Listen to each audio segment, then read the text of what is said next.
My name is David Williams. I'm a stock at Dollar General, and I'm one of the hundreds of thousands of Dollar General employees who come into work every day scared for our safety. We're scared because we know that the leaders of Dollar General are not looking out for the safety of workers. The company has expanded so fast and so recklessly that on any given day, I might have to deal with a rat infestation, a door that won't lock, or someone pointing a gun at me with no security to protect me. Last week, we talked about the tough lives of retail workers these days and the challenges facing brick and mortar stores in an increasingly online marketplace. Today, a closer look at one of the most visible retailers in the U.S., Dollar General. With 19,000 plus locations, there are more Dollar Generals in America than Walmart's and Wendy's restaurants combined. The company's success is based on selling common necessities for less. But Bloomberg's Brendan Case and Josh Eidelson report about the downside of Dollar General's desire to squeeze out profits by also operating the stores themselves as cheaply as possible. The company has racked up fines for soiled merchandise, expired food left on shelves, and stores that are often dirty and unsafe.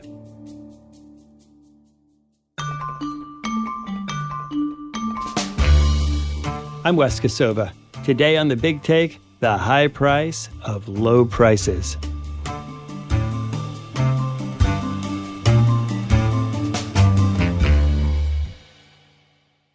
Josh, I have to say, this story makes for some pretty shocking reading. How did you come up with the idea of writing about Dollar General?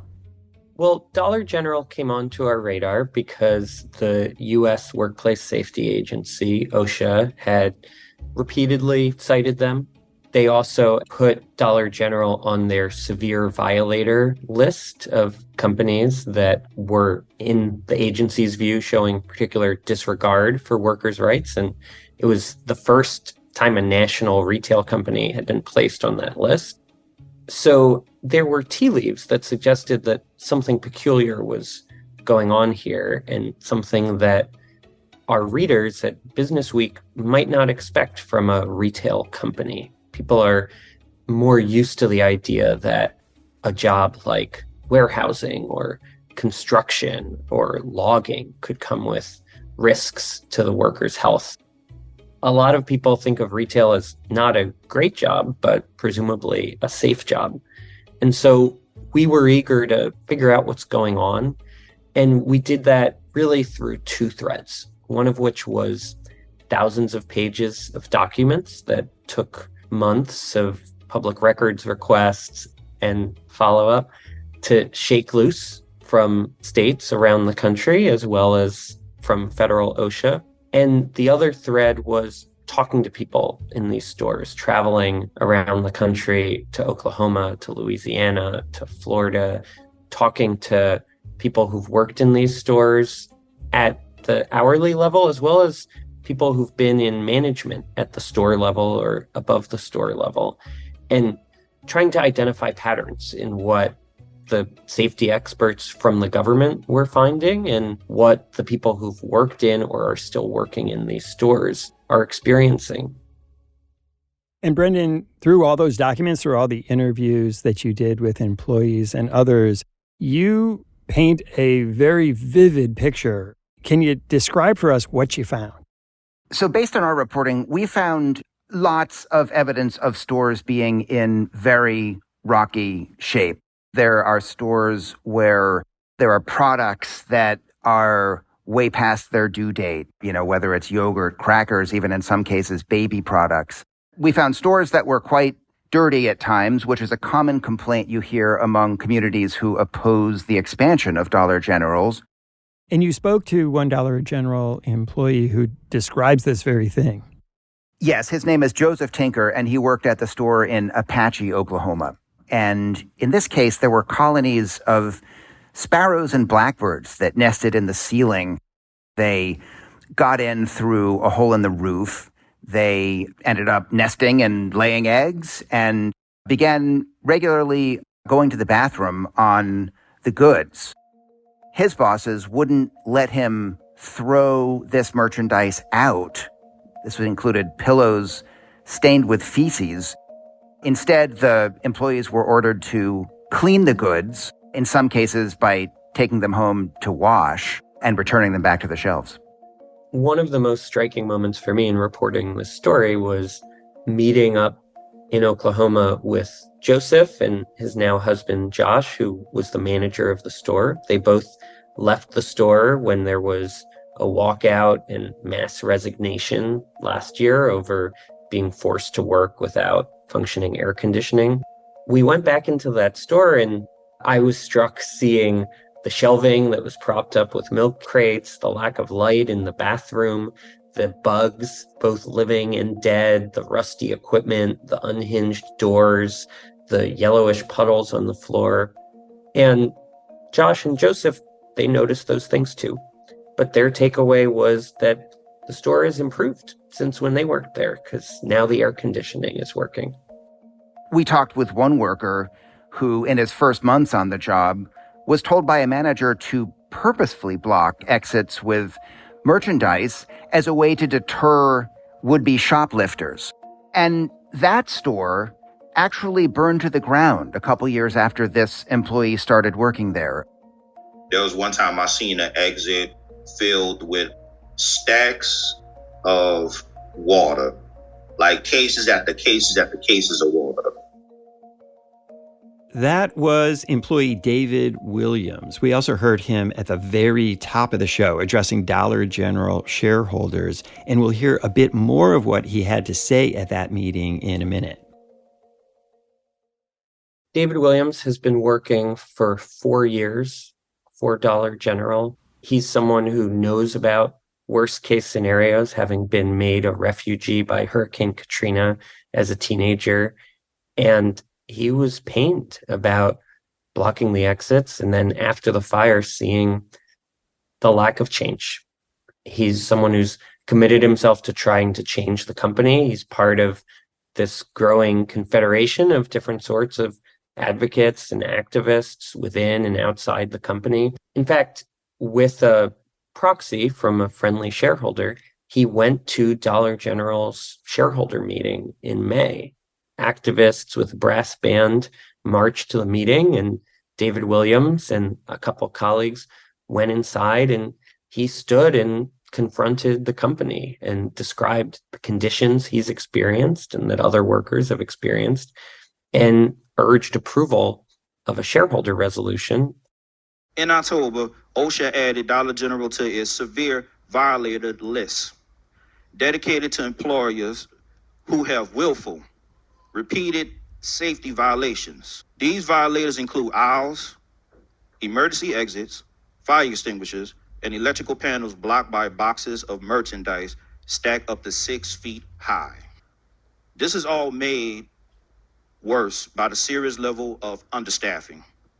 It is not uncommon for a worker to be alone in the store at night, in areas where robberies commonly occur.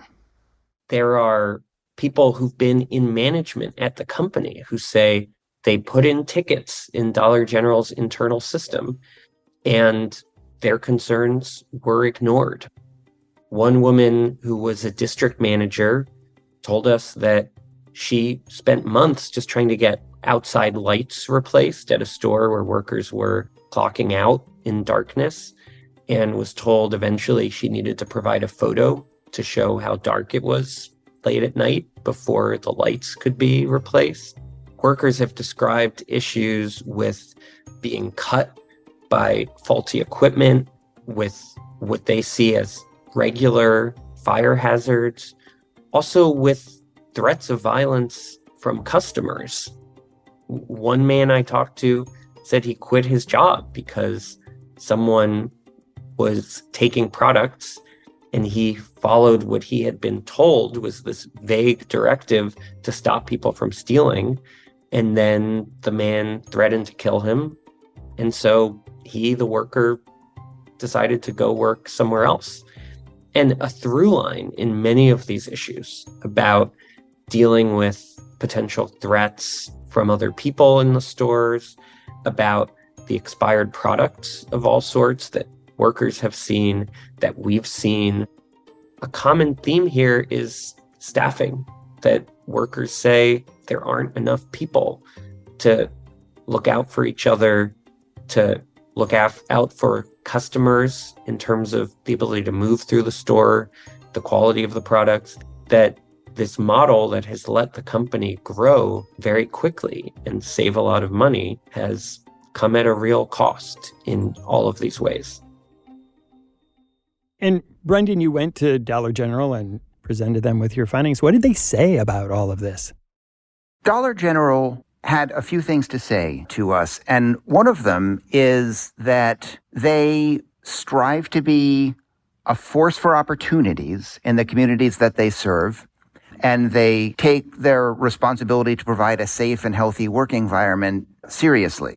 In its statement to Business Week about this story, Dollar General also said they work with their store teams to promptly address any issues. The company said when they learn of maintenance or repair needs in or around their stores, they take prompt action. And they said they have various cleaning protocols, work with pest control firms, and will sometimes take other steps to ensure a healthy and safe environment. The company is contesting many of OSHA's citations and says it's implementing additional safety trainings and compliance audits. The company recently said it would spend an extra $150 million this year to improve in-store conditions. And a lot of that money will go to increase staffing. Whether that's enough, time will tell. They didn't dispute the specific findings, and they said that they're in talks for a settlement agreement with OSHA, the workplace safety regulator. Where those talks end up, how they end up, that remains to be seen. After the break, how did Dollar General get to this place?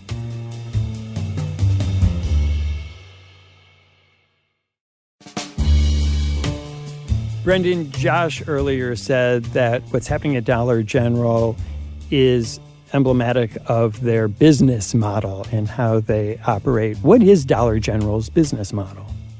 Dollar General's business model consists of selling basic goods at a huge number of stores. They've blanketed the U.S. with stores. They've got 19,000 locations. That's more than any other U.S. retailer. And selling basic essentials at competitive prices. Not always the lowest price in the market, but competitive prices in locations that are designed to be more convenient than perhaps a Walmart supercenter, for example, that might be located 5, 10, 15, 20 miles from customers, especially in rural areas. Anybody without easy access to a car could struggle getting there. And also going to a big store is a big time commitment. Going to a Dollar General means popping in and popping out. Most of the goods they sell are consumables. And so you'll see a lot of basic food items. You'll see a lot of packaged food items. And you'll see a lot of non-edible but grocery items such as, paper products or plates or what have you. And that model was refined over time. The company's first store was opened in 1955. That's 7 years before Sam Walton opened the first Walmart. By the time the son of the founder stepped down early this century, the company had about 6,000 locations. It was then purchased by a private equity group led by KKR in 2007. It went public again in 2009, and that's where its growth really started to take off. They began opening stores at a very high cadence. They were way outpacing Walmart and Target, other big retailers, in terms of sales gains, powered in part by the proliferation of locations. It's not necessarily a unique business model.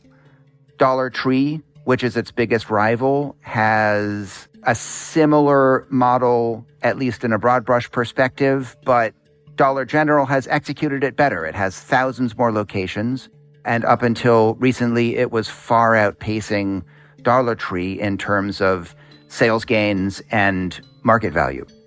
Josh, one other really interesting thing in your story was that unlike a lot of stores which seem to be getting bigger, Dollar Generals are very, very small stores. That's right. The average Dollar General store is around 7,500 square feet. That's less than a fifth the size of a typical neighborhood supermarket, let alone compared to a Walmart supercenter. You could probably hide a Dollar General store inside of a Walmart supercenter and struggle to figure out where you even put it. And part of what's made that model work is not having a lot of people in each of those stores.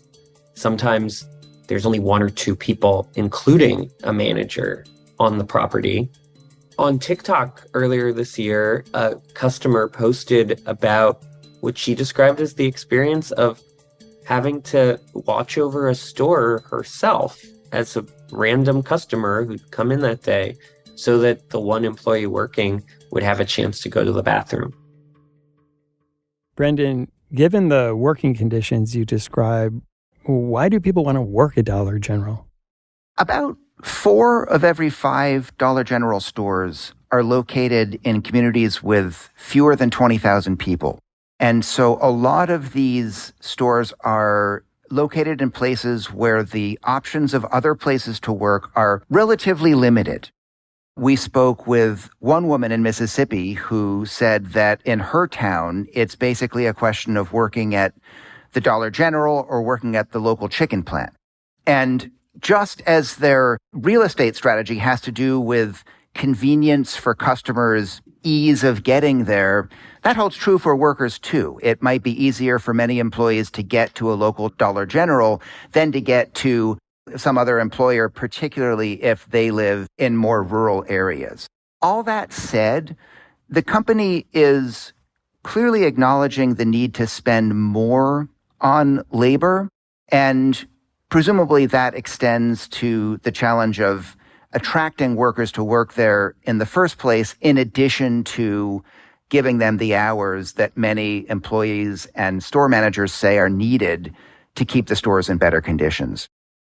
You know, a company like Walmart has gotten a lot more scrutiny over the past decade than Dollar General. And we've seen a combination of factors, including activism by workers and scrutiny from lawmakers and the public, force Walmart to make some changes, to the point that in 2021, Walmart raised its minimum pay level to $12. It's now at $14 minimum at Walmart. That's a contrast with Dollar General, where a study of survey data from 2021 showed that most workers at Dollar General made less than $12 an hour, and that close to a quarter of them made less than $10 an hour. When we come back, what comes next for America's most prolific retailer?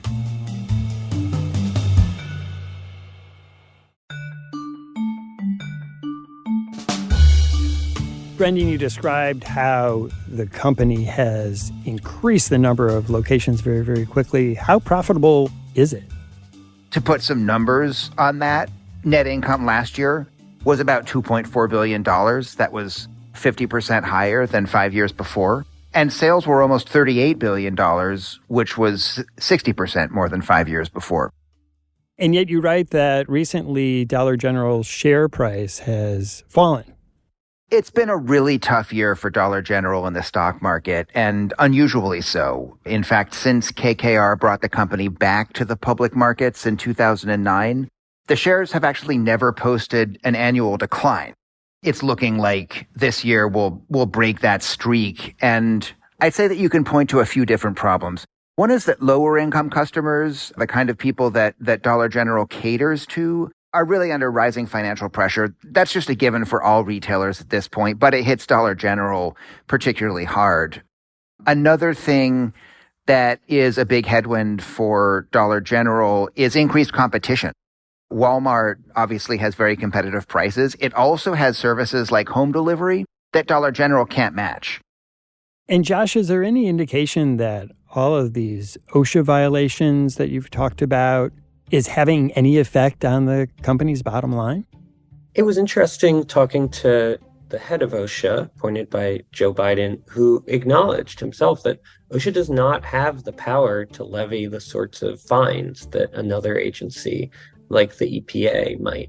His description of what OSHA is accomplishing, in part, was getting the company's attention by getting the public's attention. The tens of millions of dollars in proposed fines from OSHA is very much a drop in the bucket compared to the company's revenue. OSHA also has this fragmented structure where around half the states have their own mini OSHAs that are responsible for enforcement. And some of them have not seemed eager to bring any hammer down on this company. In fact, in a number of cases, state labor agencies, even when they cited the company, issued $0 fines. We found through our public records requests actual $0 invoices that the government sent to Dollar General. And told them to pay $0? Yes, please remit payment promptly in the amount of $0. And how do they explain why they would do that? I was told by the state of North Carolina that a $0 citation they used was part of the justification for a larger penalty a few years later. When a similar issue cropped up, the state of Tennessee told me that, in their view, the amount of penalty for a company doesn't play a role in identifying and correcting workplace hazards. And also you write that some towns have now tried to block Dollar Generals from opening near them. Why has there been this kind of resistance? That's right. We write about the towns and cities around the country that have either rejected expansion efforts or have put in place policies that restrict the construction of more dollar stores. For example, by saying you can't build one within 1 mile or within 2 miles of existing ones. In talking to people in those cities and towns around the country, one of the themes that's come up is the clutter in the existing stores. Another is the lack of fresh produce options.